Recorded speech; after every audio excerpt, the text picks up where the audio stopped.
తెనాలి పట్టణంలో పారిశుద్ధ్య నిర్వహణ పూర్తిగా గాడి తప్పుతోంది. వీధుల్లో వ్యర్థాలను సకాలంలో తొలగించకపోవడంతో ఆయా ప్రాంతాలు దుర్గంధభరితంగా మారుతున్నాయి.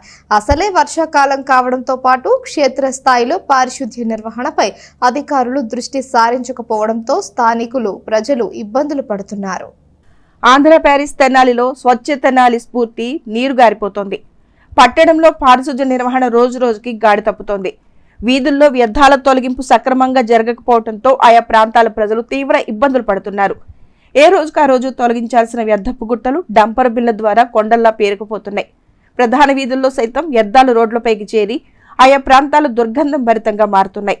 పురపాలక సంఘ పరిధిలో పట్టణంలో మొత్తం 40 వార్డులు ఉండగా పారిశుద్ధ్య సిబ్బంది తమకు కేటాయించిన ప్రాంతాల్లో ప్రతిరోజు ఇళ్ల నుండి వ్యర్థాలు సేకరిస్తుంటారు. ప్రతి ఇంటి నుండి 2 బుట్టల విధానం ద్వారా తడి పొడి చెత్తలను వేరువేరుగా సేకరించి ఆయా ప్రాంతాల్లో ఏర్పాటు చేసిన డంపర్ బిళ్లలో వేయాల్సి ఉంటుంది. ఆయా డంపర్ బిళ్ల నుండి ప్రత్యేక పారిశుద్ధ్య సిబ్బంది వాటిని ట్రాక్టర్ల ద్వారా తొలగించి డంపింగ్ యార్డులకు తరలిస్తుంటారు. ఈ ప్రక్రియ మొత్తాన్ని మున్సిపాలిటీ నుండి డివిజన్ల వారీగా శానిటరీ ఇన్స్పెక్టర్లు, వార్డు సచివాలయాల నుండి శానిటరీ సెక్రటరీలు పర్యవేక్షిస్తుంటారు. క్షేత్రస్థాయిలో మేస్త్రులు, నగర దీపికల ద్వారా పారిశుద్ధ్య సిబ్బంది ప్రతి ఇంటి నుండి 2 బుట్టల ద్వారా వ్యర్థాలు సేకరిస్తుంటారు. అయితే ఈ ప్రక్రియ మొత్తం కేవలం నామమాత్రంగా సాగుతోంది తప్ప క్షేత్రస్థాయిలో పారిశుద్ధ్య నిర్వహణ సక్రమంగా అమలు కావటం లేదన్న విమర్శలు వినిపిస్తున్నాయి.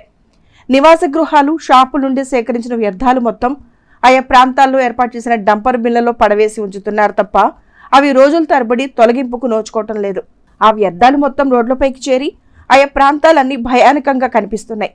తొలగింపుకు నోచుకొని వ్యర్థాలలో ఆవులు, పందులు, మూగజీవాలు సంచరిస్తూ పరిస్థితిని మరింత ఇబ్బందికరంగా మారుస్తున్నాయి. జంతు కళేబరాలను సైతం తీసుకువచ్చి జనావాసాల మధ్య వ్యర్థాలలో వేయటంతో ఆయా ప్రాంతాలు భరించలేని దుర్వాసనతో నిండిపోతున్నాయి. సమీప షాపులు, నివాసాల వారితో పాటు అటుగా వెళ్లే ప్రజలు ముక్కు మూసుకుని వెళ్లాల్సి వస్తోంది. అదేవిధంగా కాలుల్లోని మురుగు పొంగి రోడ్ల మీదకి చేరటం, మరోవైపు రోజుల తరబడి తొలగింపుకు నోచుకొని వ్యర్థాలు వెరసి ప్రజారోగ్యానికి ప్రమాదకరంగా మారుతున్నాయి. మరోవైపు వర్షాకాలం కావటం, కొద్ది రోజులుగా వర్షాలు కురుస్తూ ఉండటంతో ప్రజారోగ్య సమస్యలు కూడా తలెత్తుతున్నాయి. ఇప్పటికే కృష్ణా జిల్లాలో డయేరియా ప్రబలి ప్రజలు ఇబ్బందులు పడుతూ మంచాన పడుతున్నారు. క్షేత్రస్థాయిలో సిబ్బందిపైనే భారమంతా వేస్తూ ఉన్నతాధికారులు పట్టించుకోకపోవటం అన్ని సమస్యలకు కారణంగా కనిపిస్తోంది. ఉన్నతాధికారులు కార్యాలయాలకే పరిమితం అవుతున్నారు తప్ప ప్రజల వద్దకు వెళ్లి పారిశుధ్య పరిస్థితులను పరిశీలించుకోకపోవటం కూడా విమర్శలకు కారణమవుతోంది. సంబంధిత అధికారులు క్షేత్రస్థాయిలో పారిశుధ్యంపై దృష్టి సారించి స్వచ్ఛత తెనాలి స్ఫూర్తికి విఘాతం లేకుండా చూడాల్సిన అవసరం ఎంతైనా ఉంది.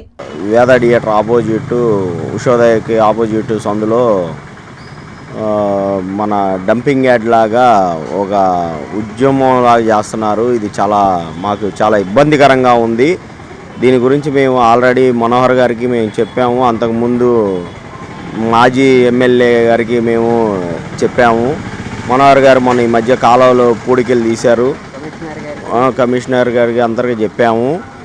అందరూ వచ్చారు, చూశారు. కానీ ఇప్పుడు ఈ మున్సిపాలిటీ వాళ్ళు వచ్చేసరికి ఇక్కడ చెత్త అంతా ఇక్కడ అట్లా పడేసి దాన్ని పందులు కానీ, ఇక్కడ ఆవులు కానీ, ఇదంతా కొంచెం ఇబ్బందికరంగా, ఇదంతా చాలా గలీజ్గా తయారయ్యి దోమలు కానీ, ఈగలు కానీ, ఇదంతా భయంకరమైన మురుగు ఏర్పడి ఇక్కడ ఉన్న షాపులోళ్ళు కానీ, ఇక్కడ ఉన్న కుటుంబాలు కానీ చాలా ఇబ్బందులు పడుతున్నారు. దీన్ని చెత్త ఎక్కడెక్కడి నుంచో తీసుకొచ్చి ఈ వార్డులో 7వ వార్డులో ఇక్కడ తీసుకొచ్చి పడేసేయడం వల్ల కొంచెం ఆరోగ్యపరంగా చాలామంది ఇబ్బంది పడుతున్నారు. ఇక్కడ కుటుంబాలు ఇబ్బంది పడుతున్నాయి. మేము దీన్ని మున్సిపల్ కమిషనర్ గారు ఒకసారి చెప్పాము.